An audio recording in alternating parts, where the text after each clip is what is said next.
I would like to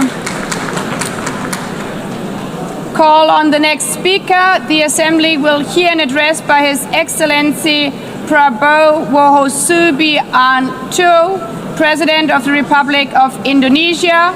I request protocol to escort His Excellency and invite him to address the Assembly.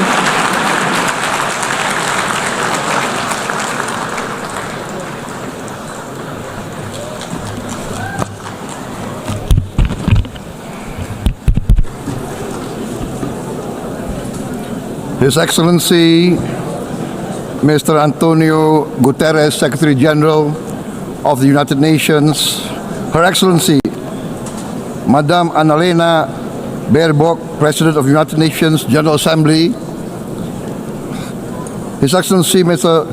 Moses Abelian, Under-Secretary General for General Assembly and Management, Excellencies, Heads of States, Heads of Governments, distinguished delegates, ladies and gentlemen.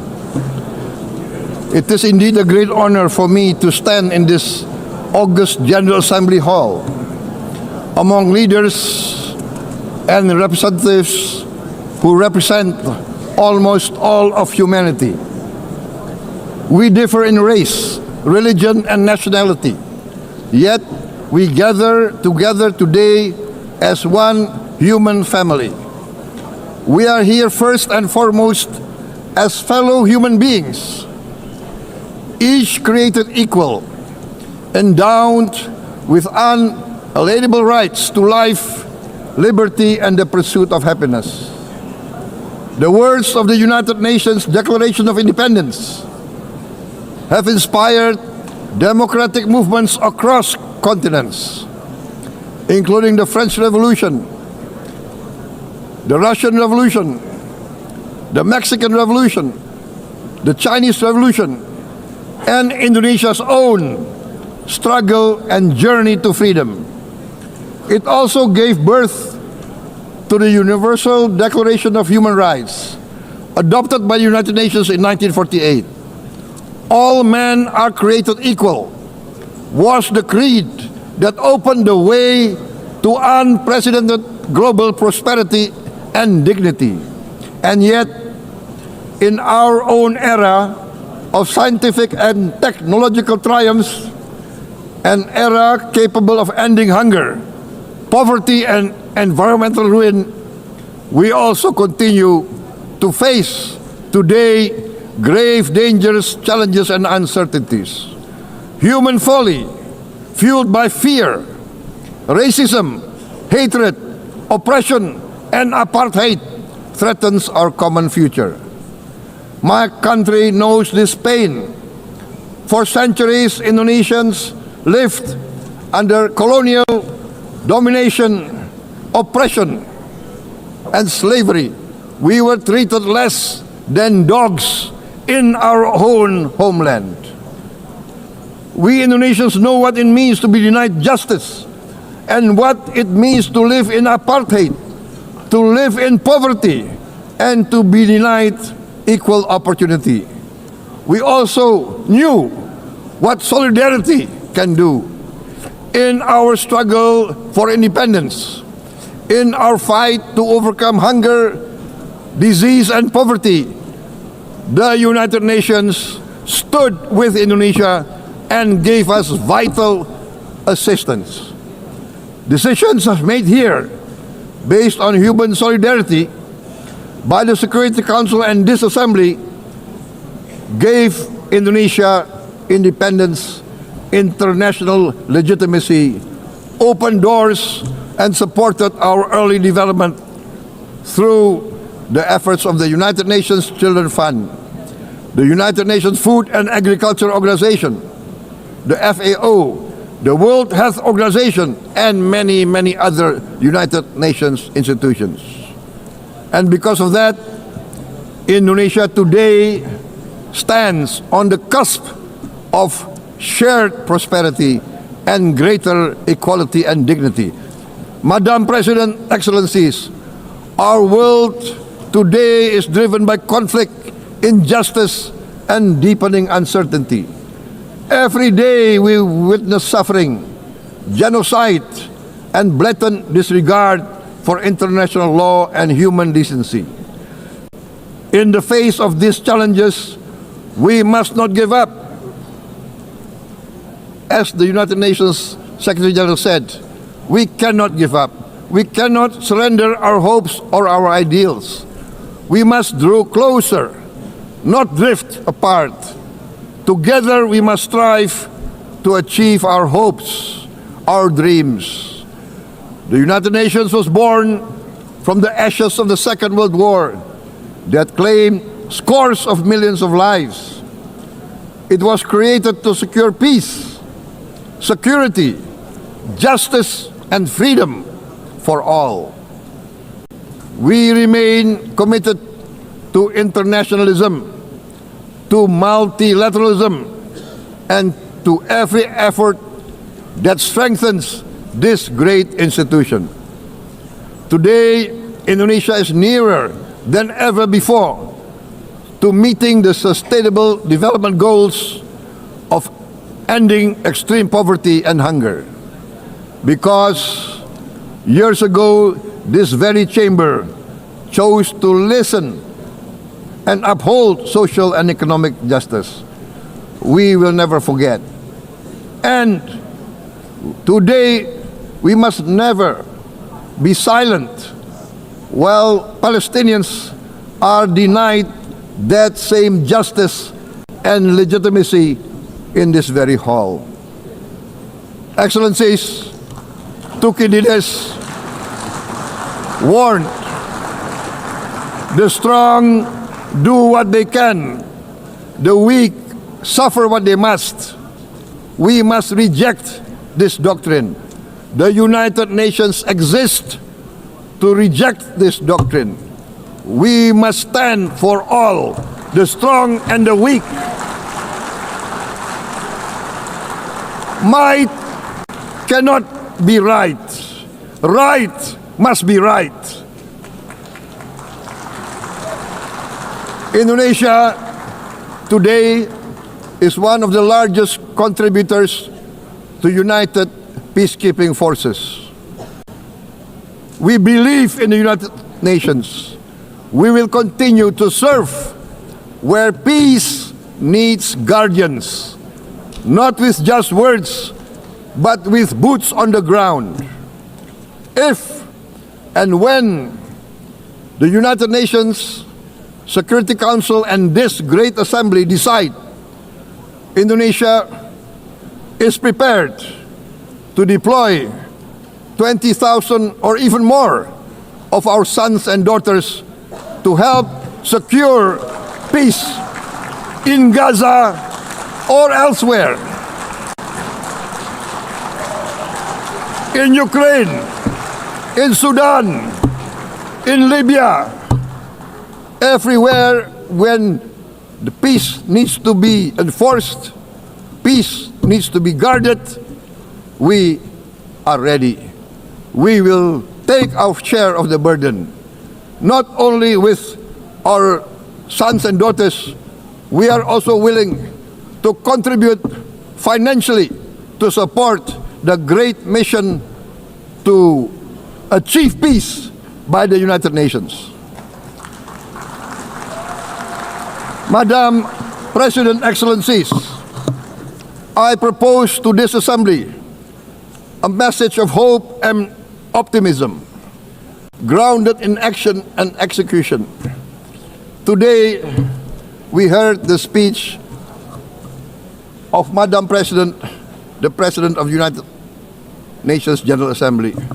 Yes, it is true what she said. Without the International Civil Aviation Organization, will we be here today? Will we sit in this great hall? Without the United Nations, we cannot be safe. No country can feel secure. We need the United Nations, and Indonesia will continue to support the United Nations. Even though we still struggle, but we know the world needs a strong United Nations. The world's population is growing. Our planet is under strain. Food, energy, and water insecurity haunt many nations. We choose to answer these challenges directly at home and to help abroad wherever we can. This year, Indonesia recorded the highest rice production and grain reserves in our history. We are now self-sufficient in rice, and we are starting now to export rice to other nations in need, including providing rice for Palestine. We are building resilient food supply chains, strengthening farmer productivity, investing in climate-smart agriculture to ensure food security for our children and for the children of the world. We are confident in a few years' time, Indonesia will be the granary of the world. As the world's largest island state, we testify before you that we are already experiencing the direct consequences of climate change, particularly the threat of rising sea levels. The sea level on the north coast of our capital city is increasing by 5 centimeters every year. Can you imagine in 10 years? Can you imagine in 20 years? For this, we are forced to build a giant seawall, 480 kilometers in length. It will take us maybe 20 years, but we have no choice. We have to start now. Therefore, we choose to confront climate change not by slogans, but by immediate steps. We are committed to meeting our 2015 Paris Agreement obligations.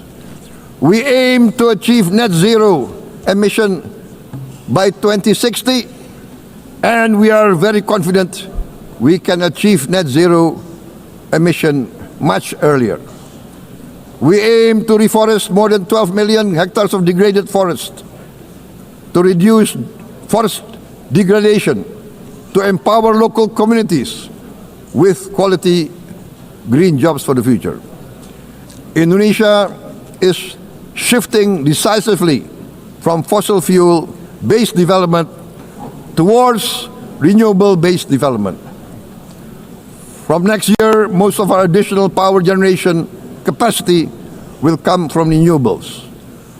Our goal is clear: to lift all of our citizens out of poverty and make Indonesia a hub for solutions to food, energy, and water security. Madam President, Excellencies, we live in a time when hatred and violence can seem to be the loudest voices. But beneath this loud noise lies a quieter truth, that every person longs to be safe, to be respected, to be loved, and to leave a better world to their children. Our children are watching. They are learning leadership not from textbook, but from our choices. Today, still, a catastrophic situation in Gaza is unfolding before our eyes. At this very moment, the innocent are crying for help, are crying to be saved. Who will save them? Who will save the innocent? Who will save the old and women? Millions are facing danger at this very moment. As we sit here, they are facing trauma. They are facing irreparable damage to their bodies. They are dying of starvation. Can we remain silent? Will there be no answer to their screams? Will we teach them that the human family can rise to the challenge. Madam President, we must act now. Many speakers have said that. We must stand for a multilateral order where peace, prosperity, and progress are not the privilege of a few, but the right of all. With a strong United Nations, we can build a world where the weak do not suffer what they must, but live the justice that they deserve. Let us continue humanity's great journey of ideals, the selfless aspirations that created the United Nations. Let us use science to uplift, not use science to destroy. Let rising nations help others to lift themselves. I am convinced that the leaders of the great world civilizations of the West, of the East, of the North, of the South, leaders of America, Europe,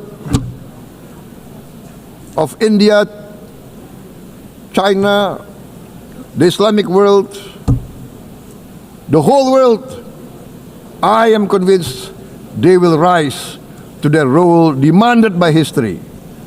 We are all hopeful that the leaders of the world will show great statesmanship, great wisdom, restraint, humility, overcome hate, overcome suspicion.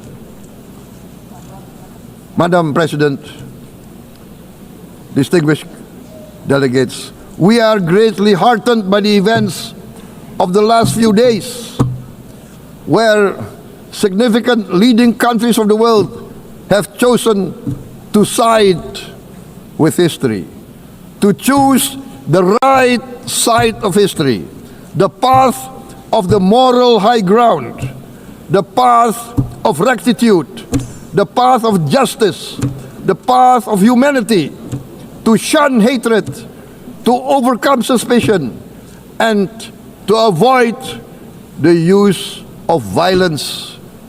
The use of violence will beget violence.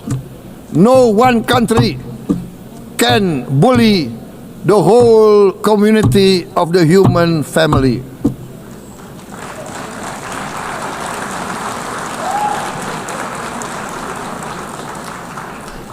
We may be weak individually, but the sense of oppression, the sense of injustice has proven in the history of mankind that this sense of injustice, this sense of oppression will unite into a strong force that will overcome this oppression, that will overcome this injustice. To close, I would like to reiterate again Indonesia's complete support for the two-state solution in Palestine. We must have an independent Palestine, but we must also recognize, we must also respect, and we must also guarantee the safety and security of Israel. Only then we can have real peace, and no longer hate and no longer suspicion. The only solution is this two-state solution. Two descendants of Abraham must live in reconciliation, peace, and harmony. Arabs, Jews, Muslims, Christians, Hindus, Buddhists, all religions, we must live as one human family. Indonesia is committed to being part of making this vision a reality. Is this a dream? Maybe, but this is the beautiful dream that we must work together towards. Let us work towards this noble goal. Let us continue humanity's journey of hope, a journey started by our forefathers, a journey that we must complete. Thank you. Wassalamualaikum warahmatullahi wabarakatuh.